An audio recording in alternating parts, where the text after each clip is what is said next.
Welcome to the Three Martini Lunch. Grab a stool next to Greg Columbus of Radio America and Jim Garrity of National Review.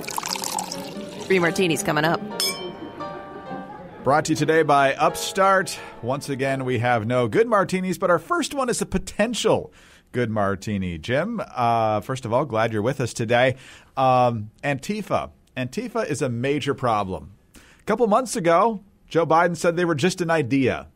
But that idea, Jim, has destroyed a ton of property, billions of dollars worth of damage over the course of a number of months. They've injured people, potentially cost lives. And last night they were out again, breaking the windows of the Democratic Party of Oregon in Portland, attacking the original Starbucks in Seattle, doing things in Denver, basically saying they hated Joe Biden. They don't trust Joe Biden either. So, Jim, we know that because there was an election last year that the media tried to pretend Antifa didn't exist.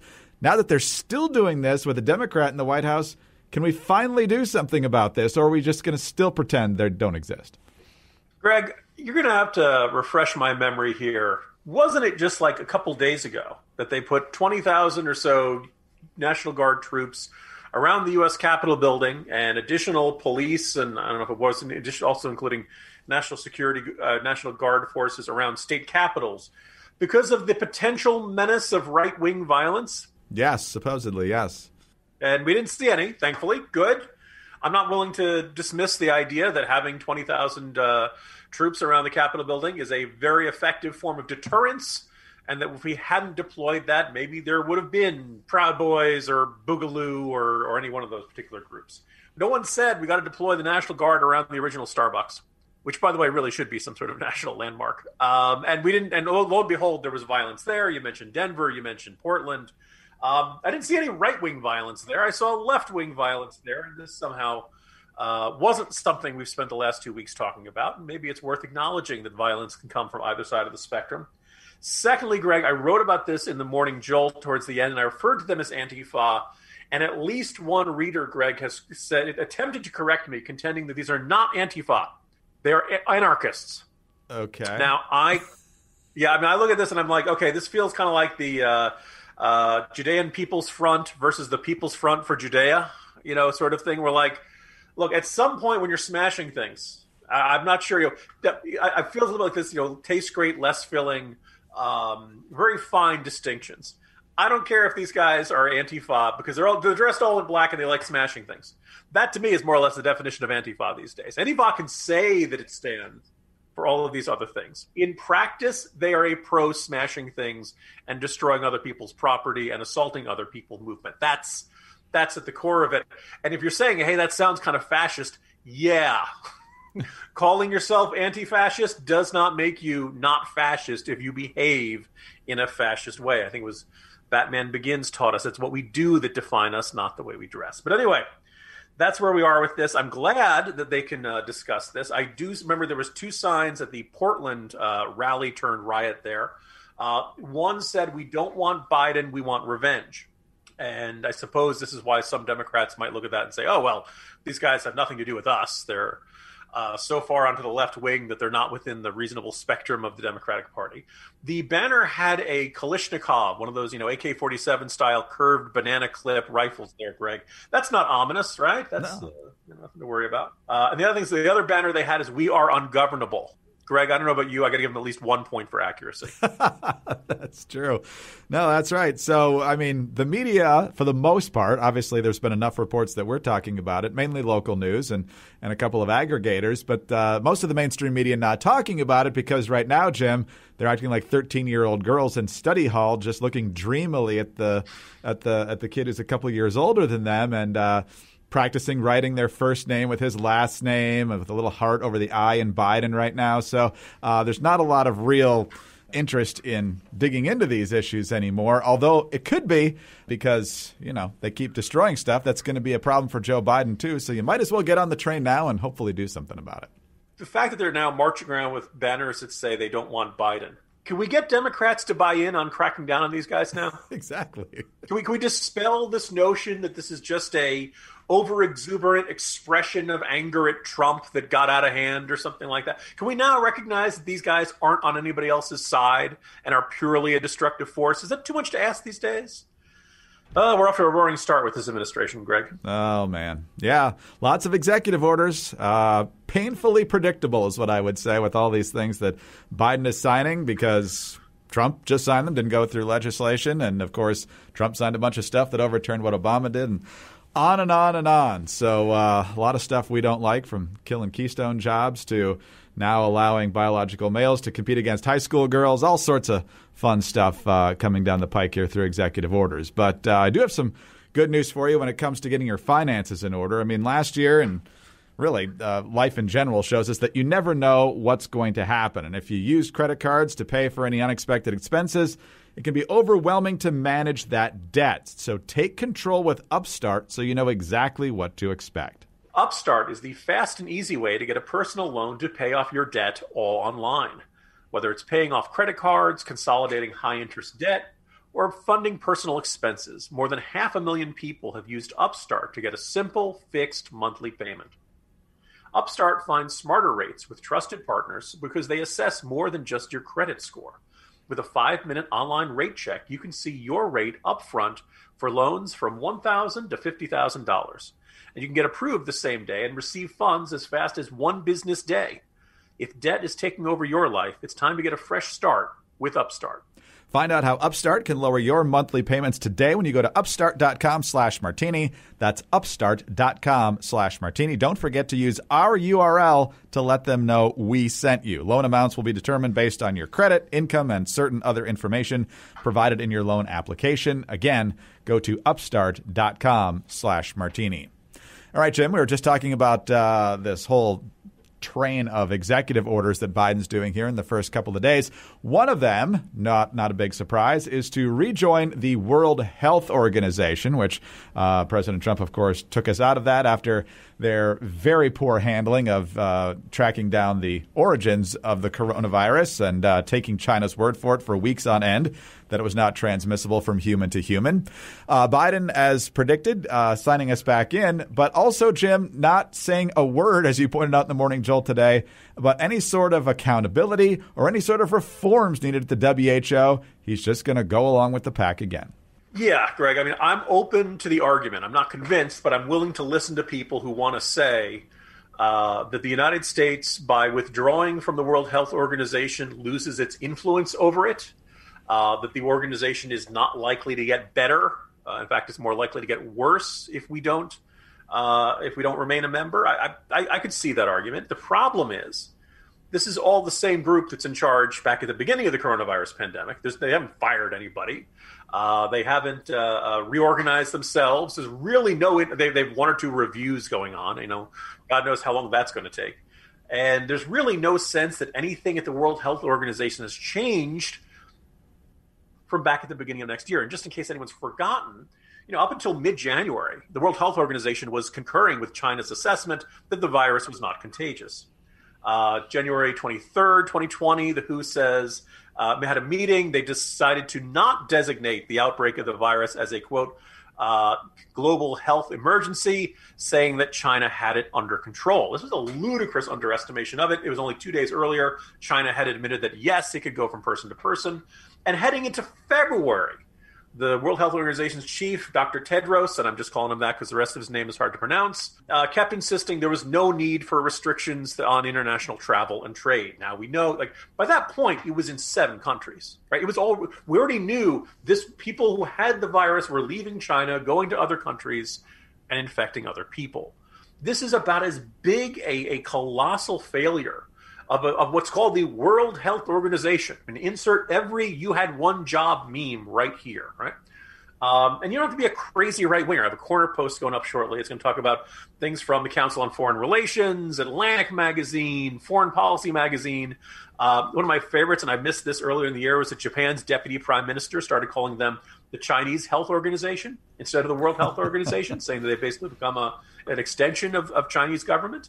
And there was this fascinating Reuters report quoting anonymous sources within the World Health Organization who said that Dr. Tedros was just ludicrously naive in his dealings with China, and that once he'd staked his claim of saying China was doing a good job, he was just wildly stubborn about rethinking or readjusting any of his comments.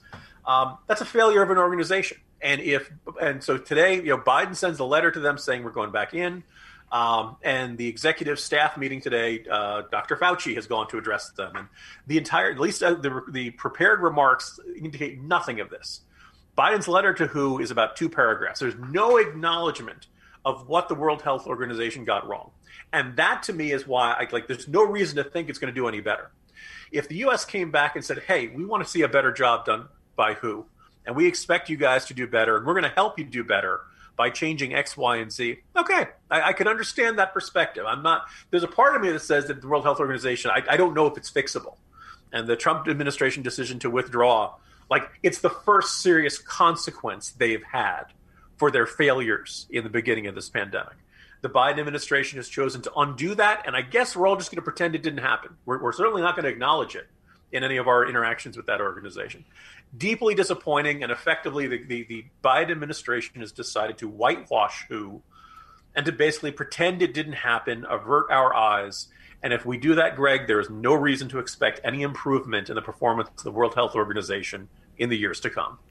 Biden is like the ultimate go-along to get along guy. I think that's a result of 36 years in the Senate. But when it comes to the institutions, which generally he's in agreement with, it's kind of a mutual backslapping society. I don't see him getting tough on a lot of people. Hopefully I'm wrong about that, but this is certainly not off to a good start. We are living in difficult times where people fear having thought-provoking conversations about pressing issues. And although we're in the midst of an information explosion, there are a lot of forces aiming to distort what's true. I created The Bill Walton Show to provide a forum for in-depth, thought-provoking conversations with leaders, artists, entrepreneurs, and thinkers. Please join me at thebillwaltonshow.com to explore what's true, what's right, and what's next. All right. Let's talk about our really crazy martini now, Jim. And the crackdown on speech, particularly conservative speech, of course, is not just the talk of social media now. It's now the talk, at least among some, on MSNBC. Nicole Wallace, who used to pretend to be a Republican, has her own show on MSNBC. And she had Ben Rhodes on, former Deputy National Security Advisor, talking about disinformation and misinformation. This is the guy who admitted to using naive and clueless reporters to weave a fabricated narrative about the negotiations leading up to the Iran deal. So let's start with Rhodes, because Wallace is actually worse on this. Rhodes, who's bad enough, talking about the need to detox disinformation. Listen to this. Yes, there's a security issue. How do you identify armed militias who are intent on doing harm? But there's a broader societal issue that is going to take many years to detox the disinformation, the lies, the hate that has been spread. A whole segment of the American population has been radicalized by what has happened over the last 4 years and by the fact that Donald Trump is no longer there. They can no longer see Donald Trump kind of representing their grievances in the highest office. And so those grievances are going to go back underground. And I think there's a lot of work to be done to deal with the broader societal issues that go beyond what even national security, homeland security professionals could do. But Nicole Wallace has taken it a step farther, Jim. She says that Republicans should not be able to speak and share their views unless they admit to the truth. And of course, with the Democrats, it's their version of the truth, which means not the truth. But here's what she says. It would be my policy that a Republican must assert the truth before they're allowed to share any other views. And Lindsey Graham, I understand, appeared somewhere today and refused to really go far enough in beating down the lie. I want to read you something Tom Friedman wrote, though, about social media companies. He writes this: Mark Zuckerberg and Sheryl Sandberg have to surprise us by once and for all stopping the elevation for profit of news that divides and enrages over more authoritative, even-handed news sources. Why? That does not seem out of reach. If we can protect against counterfeit dollar bills, we should be able to protect against fake news that we now know has the potential to kill people. So, Jim, this is the party that came up with you speak your truth, I speak my truth, instead of anybody speaking the truth. And so when it comes to people being allowed to speak, it's only if they agree to the accepted liberal version, it sounds like. Yeah, there's some really remarkable base stealing going on in the course of that brief conversation there. Let's begin with Ben Rhodes saying, he begins by citing armed militias that intend to do harm. Well, is there anybody out there who is pro-armed militias who wish to do harm, right? Wishing to do harm, I assume when he's talking about them armed means violence, means some sort of assault. And we should all be opposed to violence and assault, even if it's done by, say, Antifa, even if it's done by people who were attending a George Floyd protest earlier in the day. We're all on board with that? Good. But as I keep emphasizing, since we've had these arguments about banning Parler and shutting down the president's Twitter account and things like that, having a crazy idea is not in and of itself a threat to other people. The problem extends when that crazy idea makes someone do something, particularly violent, right, or trespass, or to do something, physical action, right? Somebody's sitting around and thinking that QAnon is going on and there's this terrible conspiracy and all that kind of stuff. But like, it could be harmful to them. It can be bad for all their relationships. It could be bad. But by itself, just thinking something bad or saying something bad is not in itself inherently harmful. And in fact, the founding principle of this country, right there in that First Amendment, the one they listed before all the others, is the idea that we don't want the government putting people in jail or otherwise punishing them for having dangerous thoughts or for having dangerous words, except in very, very, specific situations that have been upheld by the Supreme Court. But then we go on to the policy that she chose to lay out. This idea, but it's a person who's, by the way, a journalist, someone who is, working on, Nicole Wallace is laying out her on a broadcast on a cable news station. Journalists are supposed to be in favor of the First Amendment. I guess not, but she says her policy was that the speech would not be allowed. By whom? She does not say. She doesn't say what the entity would be that would be not allowing you to say what you wanted until you had acknowledged the truth. And she doesn't really acknowledge she doesn't get anything specific about what that truth is. Extraordinarily dangerous. And the idea that these people are considered intellectual because they compare counterfeit news to counterfeit bills. Greg, if you and I set up a Facebook post and we make it full of fake news. Now, here's the thing. If your fake news had been, there's been a toxic chemical spill in this area, please evacuate. And people act upon that. Okay, now I think we can talk about something here. But if you and I say the moon is made of green cheese, or any of this other kind of stuff, we can't turn that into anything. I mean, I suppose you could argue that crazy newsletters. Nobody goes into the crazy newsletter business because they're so lucrative or something like that. I'm thinking back to the Ron Paul newsletters that they had back in the 90s. And there's always been this idea. In fact, my colleague Charlie Cook made this a very good point, because I'm no fan of Alex Jones.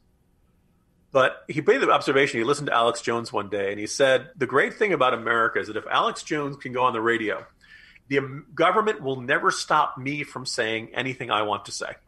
That's the nice thing about First Amendment, if not absolutism, then defining it very, very broadly. We now know Nicole Wallace does not support the First Amendment at all, and that she yearns for some sort of authority to decide what you are allowed to say. And if it does not agree with her idea of what the truth is, you should be shut down. That it is akin to counterfeiting bills, which is a federal crime, and the Department of Treasury will come after you.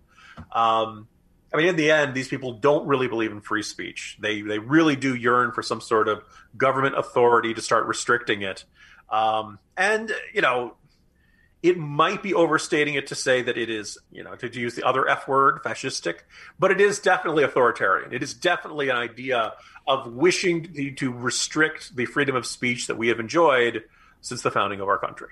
You got to love the left, man. We've got to get rid of the authoritarian. Day one, you can't say that. Wow. Consistency, in order baby. to stop authoritarianism, we need to restrict what people can say. Incredible. It's only going to get weirder from here with them in control of everything. But we'll be ready, I think. Jim, see you tomorrow. See you tomorrow, Greg. Jim Garrity, National Review. I'm Greg Corombos, Radio America. Thanks for being with us today. Don't forget about our great new sponsor, Upstart, upstart.com/martini. Also, please subscribe to the 3 Martini Lunch podcast. We're very grateful for those 5-star ratings and your kind reviews. Get us on those government surveillance devices, which may tell you what you can say and can't say, but you can say, play 3 Martini Lunch podcast. Have a great day, and we'll see you Friday on the next 3 Martini Lunch.